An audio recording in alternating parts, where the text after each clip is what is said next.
tratar uma forma correta de lidar com os filhos. Meu filho, quando fez 18 anos, ele foi estudar fora. Desde os 14 ele tinha ganho uma bolsa de estudos. Antes dele mudar, eu tive uma conversa com ele. Eu falei, filho, a escola vai ser de graça. Mas morar custa, viver custa. E o que você ganha, e vai continuar ganhando, prestando serviço, você trabalha, né, desde os 16. Eu falei, o que você ganha, não dá para se manter lá. Ah, pai, Deus me abençoou com esse mantenedor aqui. Eu falei, eu sou grato a Deus por ele. Mas juntar o que você ganha e o que ele te dá, não é suficiente para te bancar lá, ainda mais com esse dólar. Eu tenho que entrar com tanto. Minha parte e minha cota é essa. Isso significa o quê? Você vai ter que fazer um orçamento. Você vai ter que viver com tanto. Agora, preste atenção, porque aos 18 anos, o menino já estava falando de casar. Eu falei, eu te dou todo o meu apoio, te dou a bênção para você ir à frente com essa garota. Mas, primeiro você tem que aprender a ser homem. E você acha que com 18 anos de idade, você é muito adulto, mas não é tão crescido como você acha. Falei, então se você quer levar essa história, tanto de morar fora, como casar cedo adiante, e eu apoio, eu vou ter que te botar na estufa. Vocês usam essa expressão aqui? Enrolava a banana no jornal, botava debaixo do fogão para acelerar o processo de amadurecimento. Falei, vou ter que te botar na estufa. Ele me olhou com a cara de, hã? Falei, deixa eu usar um versículo apócrifo para você entender. Tirar do filme Tropa de Elite. Eu batendo na sua cara e dizendo, 02, pede para sair. E vendo até onde você aguenta. Vai ser mais ou menos assim. Você quer o jogo? Eu posso acelerar o processo. Mas você quer jogar o jogo? Quero. Você vai aguentar? Vou. Falei, eu acho que você não sabe o que está falando, mas eu acredito que você vai lutar para isso. Falei, pois bem, primeira lição. Não adianta você pensar em formar uma família se você não cuida do orçamento nem como solteiro. Então, primeira coisa, você vai ter que aprender a cuidar do seu orçamento. Se você gastar mais do que aquilo que você pode, eu não vou te socorrer. Não me ligue pedindo dinheiro. Eu falei, você sabe, quando eu te prometo algo aqui em casa, é que nem o decreto dos reis da Média e da Pérsia, irrevogável. Porque, querido, se deixar, eles vão construindo todo um estilo de vida que às vezes nós estamos apoiando e ajudando eles a ir para o lugar errado. Um dia eu cheguei em casa, minha mulher, não é que ela está triste, mas ela não está feliz. Minha mulher sempre é sorridente, empolgada. Cheguei, ela não estava feliz. Não estava triste, mas não estava feliz. Sabe esse mistério? Olhei e falei, tem algo diferente aí. Tudo bem, amor? Tudo. Falei, não está tudo bem. Não, está tudo bem, não está, amor? Tem alguma coisa te incomodando. Pode não ser grave, porque você não está triste. Mas tem algo te incomodando que você não está feliz. Apertei um pouquinho, ela soltou, não, estou com a dó do Israel. Nosso filho estando fora. Falei, dó do quê? Ele lá longe, sozinho, com privações. Falei, amor, tinha que ter dó de nós, estudamos nas escolas estaduais. O menino está na América, no primeiro mundo. Não, é por causa que ele fez um comentário hoje. Qual foi o comentário? Não, a gente estava falando e pelo vídeo ele viu a fruteira. E quando ele viu as frutas, falou, nossa mãe, que saudade dessas frutas do Brasil. Aqui a fruta é cara, não dá para comer toda hora. Ai, que dó do bichinho. Irmão, nem discutir com a mulher. Passei a mão no telefone, saí de fininho. Subi bondade de cima, eu moro num sobrado, chamei ele pelo WhatsApp. Ele atendeu, e aí pai, tudo bem? Falei, tudo bem, coisa nenhuma. Falei, a próxima vez você chorar com a sua mãe, que não tem fruta para comer, não vai te faltar só fruta para comer não, moleque. Eu falei, tu quer casar? Quero. Aprenda a ser homem. Homem não chora com mulher, você chora comigo, chora com os amigos. Mas para elas nós damos o ombro, nós seguramos o tranco. Se você chorar com a sua mãe, se você chorar com a sua irmã, se você chorar com a sua noiva, você vai ver o que é bom para você. Aprenda a ser homem, rapaz. Eu não estou dizendo que homem não chora, irmão. Eu estou dizendo com quem você chora. Deus deu ao homem uma condição e uma estrutura para suportar peso e problema. E tem muito marido tentando partilhar todos os níveis de pressão em cima das suas esposas sem poupá-las. Depois de um tempo, minha esposa diz, eu acho que Israel se acostumou lá, nunca mais reclamou. Primeiro mês, tudo bem com o orçamento. Segundo mês, tudo bem. No terceiro mês, faltava 3 dias para terminar o mês. E aí a gente falava praticamente todo dia no telefone. E ele falou, começou a conversa. Os pais já sabem que tem algo diferente. Quando o filho começa assim, então pai. Então o que, meu filho? Ele falou, eu sei que ainda falta 3 dias para terminar o mês. Mas será que o senhor não pode me mandar o dinheiro antes? Eu falei, não. Ele falou, o senhor não tem dinheiro? Eu falei, tenho, está parado na conta, mas não posso mandar. Por que não? porque nós temos um trato. Eu não mando dinheiro antes de acabar o mês. Ele falou, pai, o senhor não está entendendo. É que meu dinheiro acabou. Eu falei, o problema é seu. Nós combinamos que eu não mandaria antes. Pai, só são 3 dias. Falei, te devolvo a mesma fração. Só 3 dias, espera os 3 dias. Não, pai, o senhor não está entendendo a gravidade. Eu não tenho o que comer.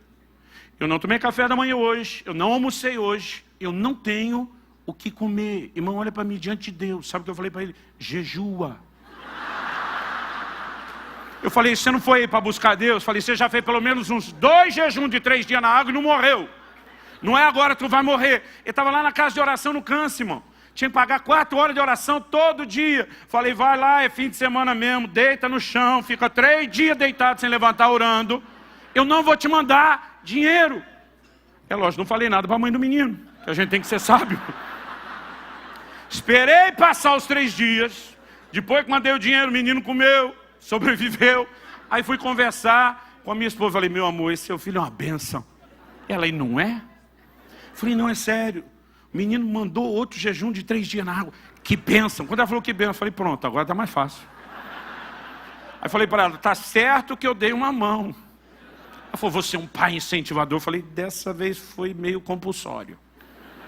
De repente ela para, já olha e diz, o que é que você fez? Ela não usou essa frase, mas o olhar era, o que é que você fez com o meu nenê? Eu falei, antes você continue pensando isso. Ele não é mais nenê. Ele cresceu, está na hora de virar homem. Eu falei, eu me recusei a mandar dinheiro, deixei ele 3 dias sem comer. Ela me olhou com um olhar muito diferente. Eu falei, amor, você sabe o pai que eu fui até hoje. E o homem de Deus que eu sou. Confia em mim. Eu sei o que eu estou fazendo. Eu sei a crise que eu fiquei enquanto falava para ele. Mas algo dentro de mim, eu sei que era o Espírito Santo, dizia, não se deixe dobrar. Seja firme com ele. E eu falei para ele aquilo que meu pai falava para mim, que eu odiava quando meu pai falava. Um dia você vai entender. E um dia você vai me agradecer. Pensa no sabor de vingança, de falar isso para a próxima geração. Por que eu estou te dizendo isso, querido? Porque praticamente 2 anos depois, ele me liga, no primeiro semestre desse ano, e diz, pai, eu achei que talvez demoraria muito tempo para fazer isso, mas eu quero te agradecer. Ele falou, foi difícil engolir aquilo. Eu ficava pensando que pai se recusa a dar comida para um filho. Meu primeiro pensamento não era que filho não ouve o pai e não cuida do orçamento. Ele diz, meu primeiro sentimento era que pai se recusa a dar comida para um filho. Eu falei, você ficou com raiva? Ele falou, não pai, eu parei no nível da indignação. Não transicionei para raiva. Eu falei, como é que você lidou com isso? Porque nós nunca mais conversamos sobre o assunto. Ele falou, eu levei em conta o pai que você sempre foi. E quando eu olhava o pai que você sempre foi, o que eu estava tentando sentir a seu respeito não combinava com o resto. O pai presente, o suporte, o apoio, seu investimento, sua disposição de lutar por mim. Então eu tive que dar o voto de confiança. Ele sabe algo que eu não sei. Ele entende algo que eu não entendo. É melhor eu esperar e confiar nele. Minha segunda lição para ele, eu falei, filho, agora tu aprendeu do orçamento. Eu falei, se eu te socorro no primeiro mês, você ia correr pedindo recurso todo mês. Esse negócio não para. Eu falei, agora que você entendeu que é sério. Eu falei, deixa eu te explicar algo. Se acontecer de novo, não me ligue. Ele falou, pai, essa eu já sabia, ok, mas a segunda é, se posicione para buscar em Deus provisão. Porque eu não posso te ensinar só a ser um homem responsável. Eu tenho que te ensinar a ser um homem de fé. Quantos milagres de provisão você viu dentro de casa enquanto crescia? Ele falou, muitos, pai. Eu falei, pois é. Está na hora de você conhecer o seu Deus e não só o Deus do seu pai. Está na hora de você entender o que Ele pode fazer por você. Programe seu orçamento, mas pode ser que algo vá fugir ao controle. E quando fugir, eu também não vou te socorrer. Porque agora eu quero forçar a barra, que nem a águia faz com o filhote, forçando ele a voar. Dependa de Deus, meu filho. Entre num lugar diferenciado. Falei, deixa eu te dizer, muito tempo antes de casar, meu pai não tinha condição, não é que não tinha vontade de fazer nada por mim. Falei, seu pai viveu toda a vida sem precisar nada dele, mas ele, consciente ou não, me empurrou para um lugar para depender do Pai Celeste. E filho, tem sido emocionante viver nesse lugar. Eu quero que você viva nesse lugar. Eu falei, então na próxima vez, em vez de pensar em me ligar, também não aceite só a ideia de jejuar toda vez no compulsório. Vá a Deus. 2 meses se passaram depois do jejum compulsório. E faltava 2 dias para terminar o mês e acabou o dinheiro. Primeira coisa que ele pensou, bom, quem jejua 3, aguenta 2. Mas enquanto ele estava lá na casa de oração orando, de repente ele ficava lembrando, eu falando, peça a Deus, peça a Deus. Ele falou, Deus, eu acho que isso não é só lembrança. Eu acho que o seu Espírito está me lembrando. E quer saber, eu não quero jejuar na marra dessa vez. Eu tenho feito vários jejuns por amor, por desejo da sua presença, para te buscar, mas dessa vez não quero jejuar não. Eu quero é teu milagre, é tua provisão. E ele entrou num lugar de começar a orar e clamar a Deus. Enquanto ele estava orando e clamando, irmão, de repente a fé parece que começou a brotar e romper dentro dele. E de repente o Espírito Santo falou, sai agora e vá para a cafeteria. Ele saiu, foi para a cafeteria, para encurtar a história e a gente terminar. Ele pegou a fila, enquanto ele estava na fila. Quando chegou, o rapaz estava à frente dele, ele era o próximo da vez. Pediu tudo que tinha que pedir, de repente parou, ele nunca viu ou conheceu o rapaz. Ele falou para o caixa apontando para ele, o que esse menino aqui atrás pegar é por minha conta. Diz que meu filho disse, não, que é isso? Eu falei, meu filho, tu na fila, sem dinheiro, esperando algo acontecer e diz, não, que é isso? Ele falou, pai, é algo que nem a gente imagina que vai reagir. Aí o cara falou, não, eu vou pagar o seu café. Insistiu tanto, saiu constrangido, falou, então tá, pediu só um café, só um copo de café. Ele falou, não, você não veio aqui só beber o café. Você com certeza quer comer? Não, só o café tá bom. Esse cara falou, ó, eu não vou insistir com você. Perguntou para o funcionário. Ele deve vir aqui todo dia, vem. O que ele gosta de comer junto? Não, esse tipo de muffin aqui, então deu um desse aí. Pagou os 2, pegou o troco, enfiou no bolso dele e falou, isso é o que Deus falou com você agora há pouco na casa de oração. Irmão, esse menino surtou, a fé dele surtou. Em 1 ano que ele ficou lá, ele teve 3 experiências dessas, de pegar fila sem saber como pagaria. E é lógico que a fé dele começou a crescer. Irmão, eu olho para trás, vejo coisas que Deus me permitiu passar, que esticaram a minha fé, que fortaleceram o meu caráter, me colocaram num lugar de dependência de Deus. E deixa eu te dizer, se você me perguntar se você queria voltar lá atrás e ter uma vida soft, tranquila, não. Sabe por que a maioria dos crentes não entende Tiago 1:2, meus irmãos, tem por motivo de alegria o passardes por várias provações, porque a nova geração está sendo tão mimada dentro de casa, e não é mais submetida a determinados processos que os pais submetiam os filhos antigamente. E eles acham que Deus vai tratá-los com o mesmo mimo que os pais. E quando Deus lhe permite passar por processos que ele não está acostumado, ele entra em crise, ele muitas vezes questiona Deus, a fidelidade de Deus, ele decepciona, porque na verdade o que ele não entende é o padrão de Deus, nem para a criação dos filhos, nem a forma como Deus quer que os seus filhos amadureçam. Então nós precisamos entender e resgatar essa questão dos processos. Por favor, diga amém. Porque se não conseguirmos resgatar isso nem dentro de casa, da família, nós não vamos entender o paralelo. E por que eu contei a história do meu filho? Enquanto ele falava com ele no telefone. Porque ele voltou da lua de mel. Quando ia casar, faltava $500 no orçamento dele. Ele estava morando na América. Eu falei, filho, como é que você vai fazer com os $500? Eu não vou bancar você. A Bíblia diz, deixará o seu filho, deixará o homem, seu pai e sua mãe, se unirá à sua mulher. Eu falei, você quer se unir, tem minha aprovação, mas nós vamos cortar o cordão umbilical. Eu não vou te bancar. Você vai ter que ser homem para manter a sua casa. Ele falou, pai, enquanto eu estou com visto de estudante, eu não posso trabalhar. Mas quando sair o green card, minha nora tem cidadania americana, ele falou, eu vou fazer isso. E o tempo que leva, eu tenho uma reserva. Não se preocupe comigo. Falei, ok. Ele volta da lua de mel, me liga e diz, pai, pastor da Priscila, minha nora, me fez uma proposta. Quer que eu pastoreie os jovens e adolescentes da igreja? E me ofereceu um salário de $2.500 por mês. Eu falei, que bênção, filho, ainda vai sobrar 2 contos. Ele falou, pai, a bênção é maior. Quando ele falou, a bênção é maior, eu estou imaginando mais dinheiro. Ele falou, eu falei para ele que só aceite se for como voluntário. Eu falei, o quê? Ele falou, eu falei para ele, só aceite se for para trabalhar de graça. Falei, meu filho, você tem família para sustentar agora. Ele falou, pois o pastor me disse a mesma coisa, eu vou te dizer o que eu falei para ele. O Senhor me ensinou, primeiro a ser homem e ter orçamento, e eu faço as contas. Mas o Senhor também me ensinou a ser homem de Deus. E o Espírito Santo me dirigiu a tomar essa decisão. E o Senhor mesmo, quando me mandou para cá, falou, vá com a mentalidade de dar, não de receber. Eu falei, pai, quando eu estava aí no Brasil, dei meu primeiro salário, o Senhor viu a bênção que eu recebi. Imagina o que é eu, como homem de família agora, dar meu primeiro ano de sustento todo. Eu falei, sua mulher está de acordo? Ele disse, tá, deixa eu falar com ela. Ela, ai pai, nós estamos tão felizes, parece que a gente ganhou na loteria. Eu pensei, bando de doido, vocês se merecem. Eu que provocava o menino, agora estou pensando, criou um monstro. Naquele mês ele postou uma música no canal dele no YouTube. que em um ano bateu 50 milhões de views. A música puxou o resto do canal. Para resumir a história, só do YouTube ele ganhou mais dinheiro do que ganharia da igreja, de monetização.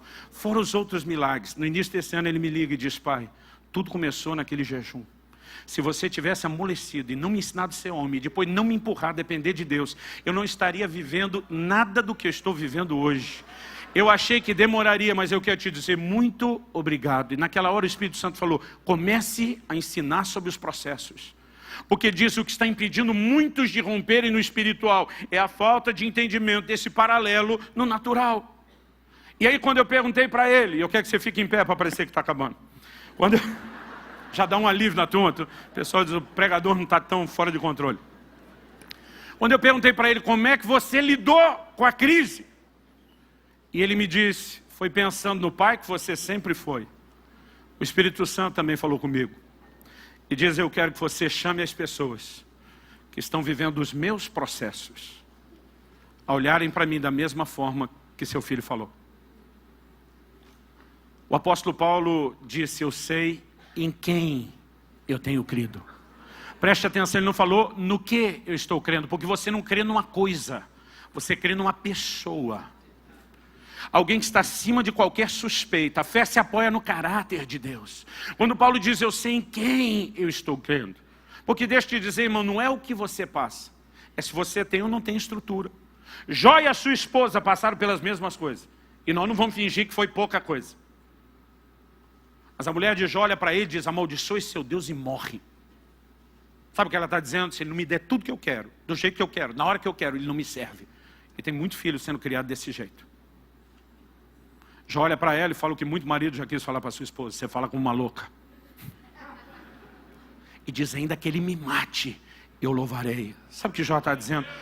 Pode parecer que ele esteja me matando, pode parecer que ele queira acabar comigo, mas a verdade é que eu não estou entendendo a verdadeira natureza do caráter de um Deus que diz: eu é que sei os pensamentos que eu tenho acerca de vós. São planos de bem e não de mal, para vos dar um futuro e uma esperança. E diz: então mesmo que pareça isso, eu vou louvá-lo.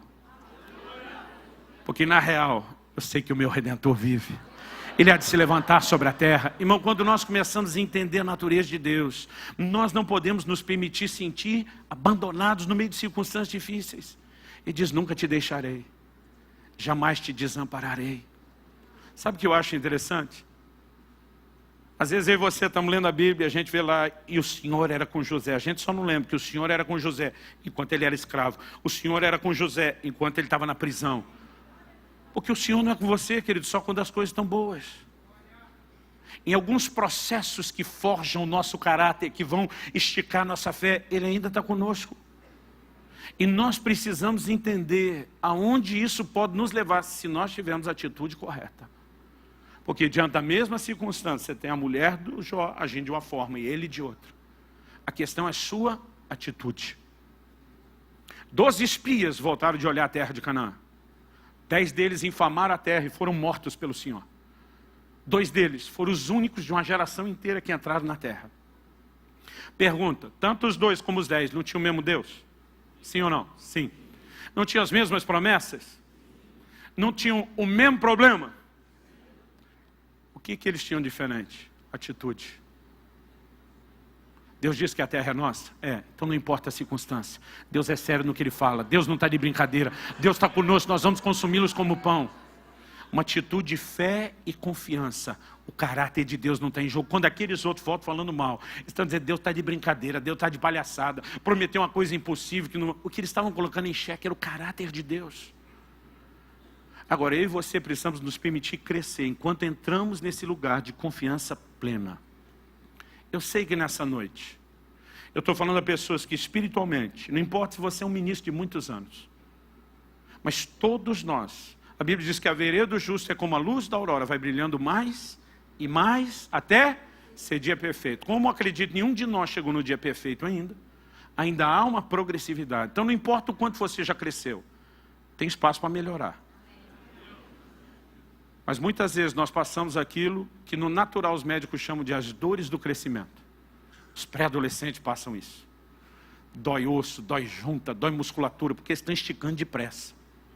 Um dia um falou, parece tão mexicano. Eu falei, então... E muitas vezes, no meio desse processo, eu e você sentimos as dores. Irmão, não vou ignorar as crises que a gente pode passar. Nesse meu livro do Agir Invisível de Deus, o que eu mais falo é dessas crises. Mas eu quero te dizer, quando você aprende não apenas a confiar que Deus não te abandonou, mas que Ele vai gerenciar aquilo que você está vivendo. Porque a Bíblia diz, todas as coisas cooperam juntamente para o bem daqueles que amam a Deus, são chamados segundo o seu propósito. O que meu filho falou no telefone aquele dia foi, pai, se você tivesse me poupado do desconforto do processo, você teria me poupado do amadurecimento do processo. Eu quero te agradecer, porque você foi homem o suficiente. Ele falou, não sei como foi que você segurou a mãe depois da notícia. Pensa na ursa roubada dos filhotes. Eu quero dar uma palavra às mães agora. Vocês têm uma capacidade de despejar amor e carinho nos filhos. E Deus colocou vocês na família para ser esse estandarte, esse baluarte. Mas deixa eu te dizer uma coisa, minha irmã. E eu reconheço, não fosse o amor da mãe, meus filhos tinham crescido tudo lesado. Mas embora seja importantíssimo, não é tudo que os filhos precisam. Filhos precisam de limite, filhos precisam de firmeza. Isso é uma responsabilidade muito mais dos pais do que das mães. Então você, pai, desculpa a minha franqueza, para de ser mole. Não estou falando para ser a versão ignorante ou estúpida, mas seja firme em relação a princípios. E você, mãe, pelo amor de Deus, não fique brigando com seu marido como se fosse enviado das trevas para destruir a vida do seu filho. Porque poupá-los dos processos é que vai trazer mais dano do que você imagina. Uma das coisas que não aparece no mapeamento de casamento desmorona hoje é o nível de imaturidade com os quais as pessoas casam. E nós precisamos mudar isso no natural, dentro de casa, mas acima de tudo no espiritual. Mas voltando nas dores do processo, eu quero orar rapidamente com aqueles que estão vivendo o momento de dizer, pastor, eu tenho sentido as dores do processo. Eu não vou chamar você à frente por razões óbvias, nós não temos espaço para isso. Eu não estou falando a meia dúzia de gente enfrentando as dores do processo. Mas eu gostaria que não para mim. Quero até pedir que as pessoas possam permanecer de olhos fechados nessa hora. Eu quero pedir que não para mim, mas para Deus. Se você está vivendo um momento desse onde você diz, pastor, eu tenho sentido as dores do crescimento, as dores do processo. Eu gostaria que você levantasse a sua mão bem alto onde você está. Não para mim, para Deus. E nós vamos orar para que o Deus de toda consolação possa não apenas te fortalecer nesse momento, mas fortalecer a convicção de que Ele ama você, de que Ele se importa e de que Ele não te abandonou e nunca vai te abandonar. Espírito Santo, vem sobre nós. Espírito Santo Consolador, vem sobre nós. Permite-nos nessa noite ter mais do que um discurso ou uma palestra. Toca as nossas vidas, Senhor. Vivifica a Tua palavra. Traz aquela aplicação personalizada que só o Senhor pode produzir dentro de nós. Nós oramos pela manifestação da Tua graça, do Teu favor. Nós oramos que não apenas nossos irmãos sejam fortalecidos pelo entendimento do Teu amor, da Tua soberania, do Teu controle, mas que eles sejam confortados pela doçura do Teu amor, pela manifestação da Tua graça.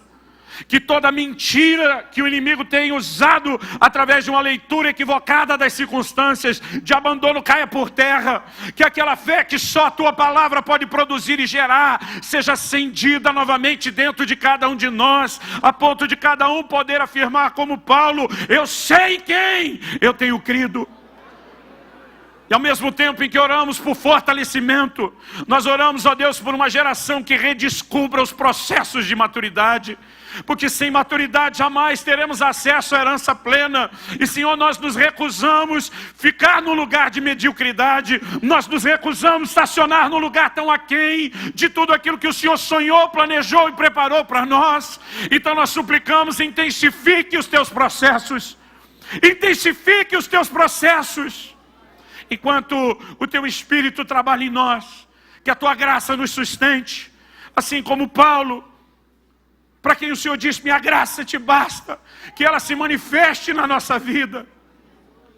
mas que a maturidade venha e que juntamente com ela possamos usufruir da plenitude da herança. Nós clamamos no nome do Senhor Jesus. Se você crê e concorda, diga amém. Você pode dar ao Senhor um forte aplauso.